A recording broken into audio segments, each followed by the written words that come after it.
श्री स्वामी समर्थ स्वामीमय जीवन या आपल्या यूट्यूब चॅनलमध्ये मी सर्वांचे मनापासून स्वागत करते। तर स्वामीमय जीवन या चॅनलमध्ये स्वामी महाराज किंवा दत्त महाराज तसेच इतर देवी देवता यांबद्दल विशेष माहिती दिलेली असते आणि व्रत वैकल्य इतर सणांची माहिती या चॅनलमध्ये दिलेली असते।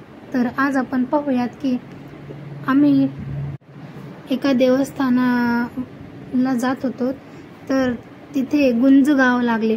हे गाव परभणी जिल्ह्यामध्ये आहे। तर हे गुंज गाव श्री दत्त देवस्थान आहे। तर दत्त महाराजांविषयी खूप छान माहिती आपण या व्हिडिओमध्ये जाणून घेणार आहोत।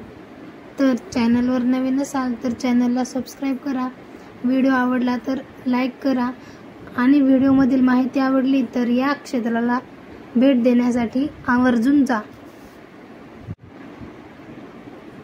श्रीमद जगतचालक भगवान त्रिमूर्ती दत्तात्रयाचे अंशावतार अशी ख्याती पावलेले श्रीमद परमपूज्य वासुदेवानंद सरस्वती म्हणजेच टेंबे स्वामी महाराज यांचे पट्टशिष्य श्रीमद परमपूज्य योगानंद सरस्वती स्वामी महाराज हे गुजरात प्रांती सुरत जिल्ह्यातील तलंगपूर नावाच्या गावी जन्मले।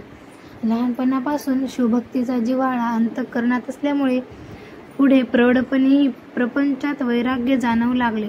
लवकरच विरक्तपणे घरदार सोडून सद्गुरूच्या शोधार्थ फिरत असताना पूर्व पुण्याईने श्रीमद परमपूज्य सरस्वती वासुदेवानंद सरस्वती स्वामी यांची भेट झाली। भेटीअंती जे घडले ते असे, तुका म्हणे गंगा सागर संगमी, अवघ्या झाल्यावर मी एकमय। पुढे काही दिवस श्री गुरुच्या संगतीत राहून एकनिष्ठपणे सेवा केली। कालगतीप्रमाणे श्रीमद परमपूज्य सरस्वती वासुदेवानंद सरस्वती स्वामी श्री क्षेत्र गरुडेश्वर येथे समाधीस्थ होण्यापूर्वी श्री महाराजांनी संन्यास घेऊन मराठवाड्यात दक्षिण प्रांती जाण्याची आज्ञा दिली। त्याप्रमाणे यती दीक्षा घेऊन 7 वर्षे मराठवाड्यात परभणी जिल्ह्यातील श्रीगंगेच्या उत्तर तीरावर म्हणजेच गोदावरी नदीच्या उत्तरेकडील पाथरी तालुक्याच्या दक्षिणेकडील टोकास गुंज या गावी श्री सिद्धेश्वर महादेवाच्या मंदिरात वास्तव्य केले। येथे असताना कित्येक लोकांना अनुग्रह देऊन सद्गुरू सेवा व दत्तभक्तीस लावून त्यांचे कल्याण केले।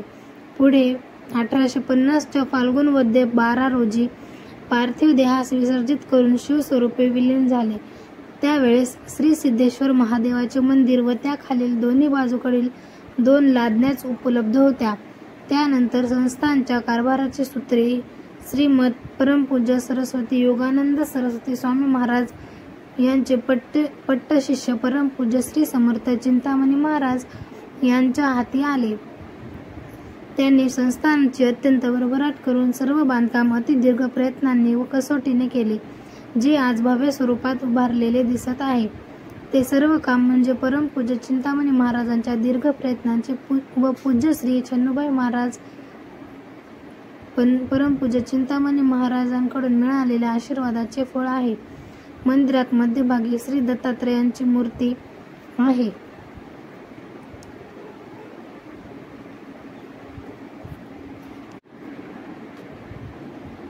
तसेच श्री दत्त मूर्तीचे समोर परमपूज्य चिंतामणी महाराजांची मूर्ती आहे।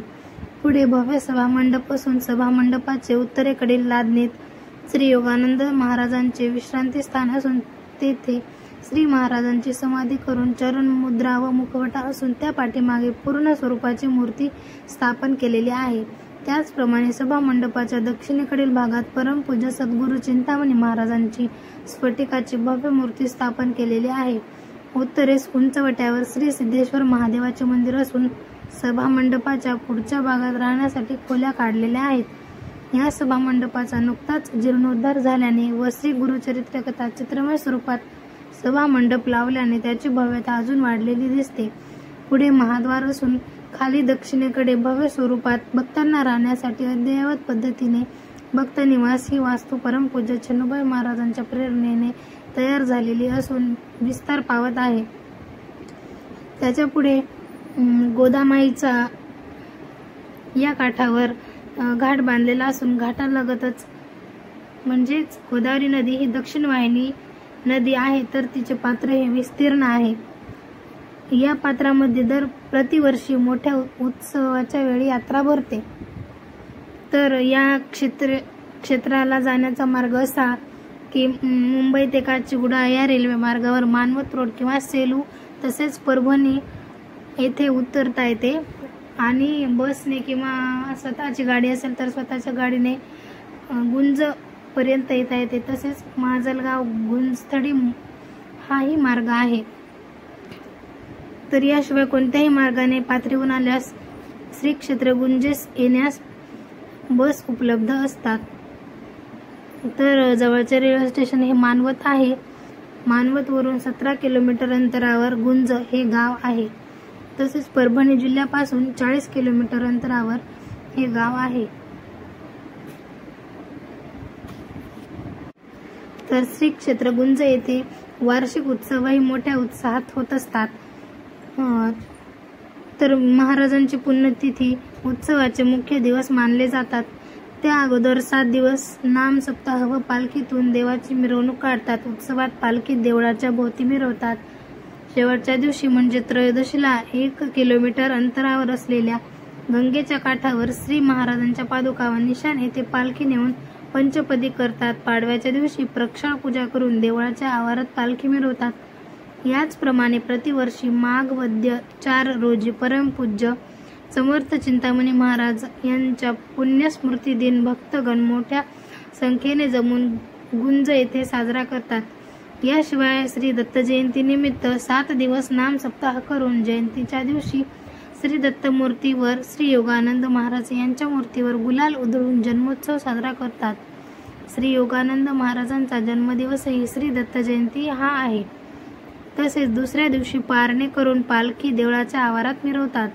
याशिवाय दर गुरुवारी पालखी देवळातून प्रदक्षिणा करून भजन पंचपदी केली जाते. तसेच महाशिवरात्रीच्या दिवशी रात्री महादेवास व श्री दत्तात्रेयास याम पूजा अभिषेक करून दुसऱ्या दिवशी पारणा केली जाते.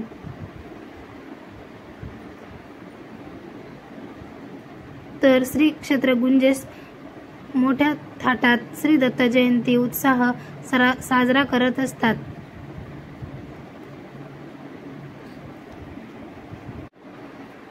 दत्त महाराजांची मूर्ती ही खूप पाहण्यासारखी आहे. तर परभणी जिल्ह्यातील पाहणारे व्यक्ती असतील किंवा माझे यूट्यूबर असतील तर त्यांनी आवर्जून श्री क्षेत्र दत्तस्थान श्री क्षेत्र गुंज येथे आवर्जून भेट द्यावी.